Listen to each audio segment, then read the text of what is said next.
I am Tanisha Laverne Grand, reporting live from the red carpet at AMC's 42nd Street here in Times Square, New York City, for the 23rd Annual Urbanworld Film Festival.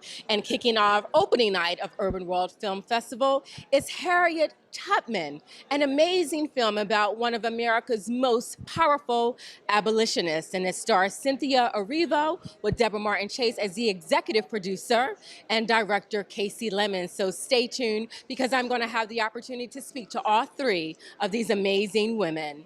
Tanisha Laverne Grand, blackinamerica.com. I don't know if you know how extraordinary this is, but you have made it 100 miles to freedom all by yourself. Would you like to pick a new name to mark your freedom? Harriet Tubman.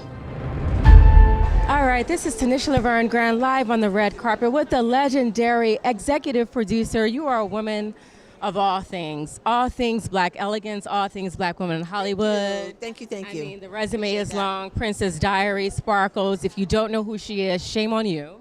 So we're here tonight. We're here tonight to talk about Harriet Tubman. I'm happy to be here.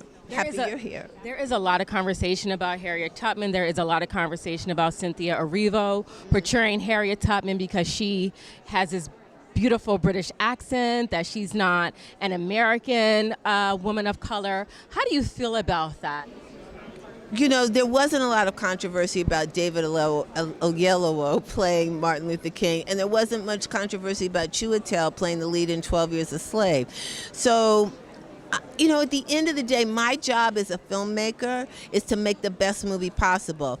And in every film, the actors are critical, but when you're doing a biopic, the person who is in the title role is everything. If you don't get that right, the movie by definition is never going to work.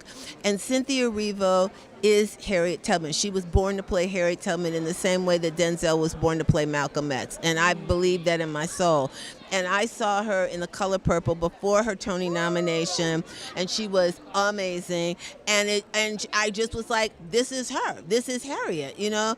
So then you have a woman who is classically trained at RADA, one of the top acting institutions in the world, and who... Yeah, and I just, you know, so people, and we can't tear each other down. We need to be supportive of each other because she has her, you know, a similar history of oppression and discrimination. You know, she is a Black woman, whether she, you know, British or American. And if she's walking into an audition in Hollywood, nobody's saying, oh, she may be Black, but she's British, so we're giving her a pass. She's being treated like everybody else. So this is us tearing us apart when we should be supporting each other and embracing each other. Casey Lemons, you are such a beautiful storyteller. Eve's Bayou, every time I watch it, it's like I'm watching it for the first time. Harriet Tubman, what resonated with you when you learned that you were going to be a part of this amazing story? Because it's going to be historic in nature because she was such an icon, one of the most historic symbols in our history.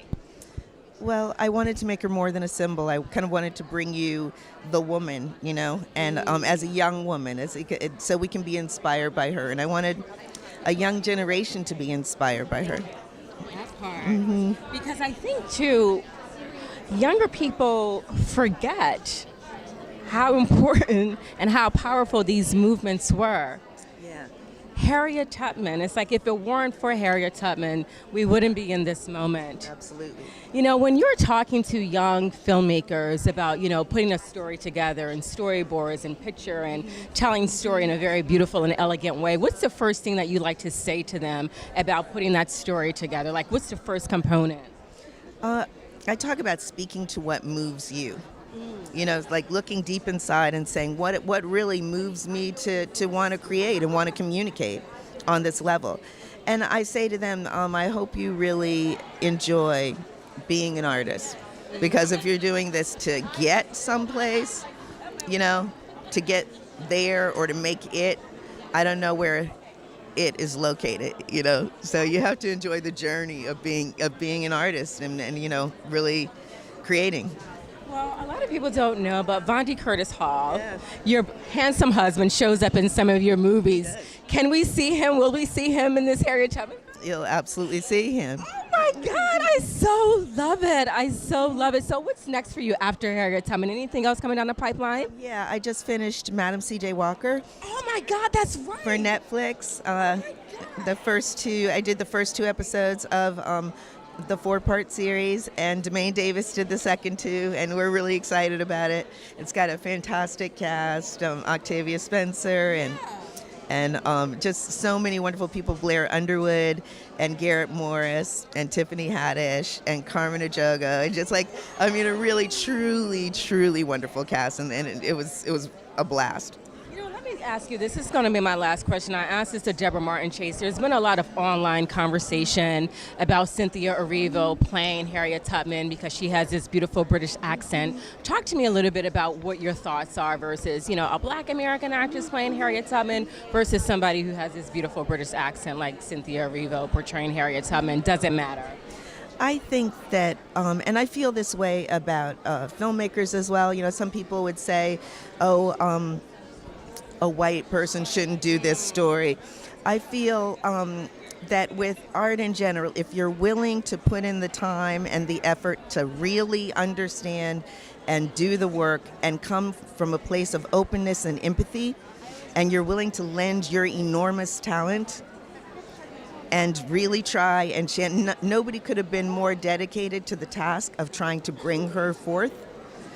So that's what I look at. So I don't like to put limitations on anybody. I say go ahead, you do whatever story you want, but if it's outside of you, then you better be willing to do the work, to understand it, to have the empathy, and to really, as an actor, to lend your full instrument to the creation of this person. And she was willing to do that. So Harriet Tubman, one of the most historic icons in American history. Why so long to get this movie done? Why does it take such a long time to get these type of movies done? It's such a good question. We asked ourselves the same thing. When I first read the script over 5 years ago that Deborah Martin Chase, my partner, had given me, I said, I cannot believe there's never been a movie about this woman made. The original script was written over 25 years ago. And I think, for whatever reason, Hollywood didn't believe that a female heroine could carry a film. And that's just the truth. And Deb and I were like, no, there is not only a great film, but a commercial film in here. And we took the script and we found Casey Lemons and we found Cynthia Erivo and we pushed it up a hill. And it was something we were willing to finance on our own. I was going to draw the money together independently. But we got it to a place where I think Hollywood saw the opportunity as well, and Focus Features jumped on board, and they're like, "Let's do this." So a few weeks later, we were shooting. Casey Lemons is a win. Casey Lemons is a win. Her Eve's Bayou, absolutely outstanding, and all I could see is some of the greenery and some of the shots that were established in Eve's Bayou for Harriet Tubman. What's one of the scenes that made you just kind of sit still and just stare at the frame? Because I know we're going to be in for a beautiful surprise in terms of the cinematography of it all. Casey is a poet, and she's also a very feminine filmmaker. And I think that was important in this film to not only tell this story of action, this woman, against all odds, saving people from their plantation, saving people from slavery, but also was a woman who truly felt love for her family, felt love for her husband. She went back down to save her husband, and he had remarried.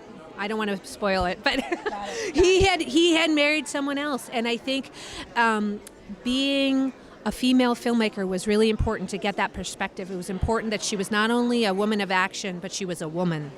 And so you should look forward to seeing that. I am here with the star. Cynthia, I'm just so proud of you. I spoke with Deborah Martin Chase, and she said that when she saw you in The Color Purple, she knew that you were the woman for this role. How does that make you feel? It makes me feel really awesome. Yeah. I felt special because of that, yeah. When you read the script, what first resonated with you to know that you were going to step into the shoes of playing one of the most iconic abolitionists of our time? I think the thing that rang true to me was the fact that I got to tell a woman's story. I really wanted to tell the story of a woman who was blessed with incredible ability.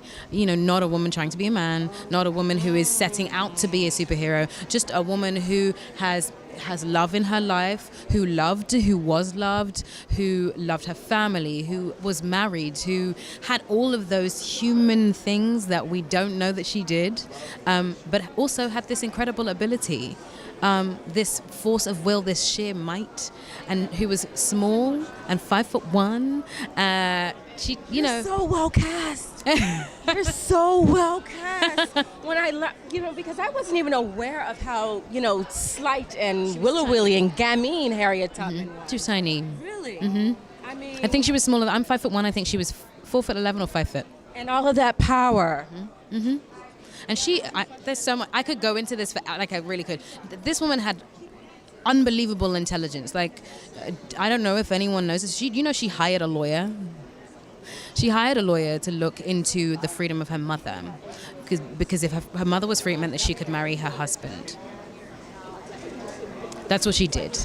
And she saved her money because she was almost, it was like she was hired out to Thompson's farm and saved her money from that to hire a lawyer. This is what this woman did. She was going to be free by any means necessary.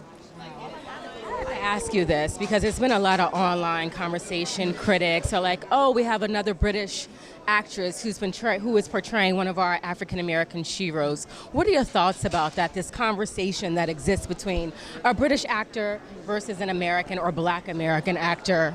I think that now is probably a really good time for us all to sit down together and have a conversation about what we all go through, what we all experience, the things that we see, the things that as Black people, me as a Black woman in the UK experience as actors, and also that each person is ready and willing to do a role, and we all just want to do good work. And I understand where the frustration may come from, but to know that I would never do something if I didn't think I was meant for it. I've said plenty of no's. I've said no to a lot of stuff that I didn't think was right for me. And I've said no, but she's good for it, because when one of us wins, we all do. And that's all I want. Hi, Vondi. Thank you so much for stopping to chat with me. Talk to me a little bit about being in Harriet Tubman. Harriet Tubman, one of the most iconic abolitionists of our time. Yeah, it's great. It's great to be able to work on this movie and work with my family, work with Casey, and work with my son. In this incredible journey and incredible story, I get to play Reverend Samuel Green, who was a big figure in the abolitionist movement and was a component of the Underground Railroad and one of the safe houses for those trying to escape for freedom.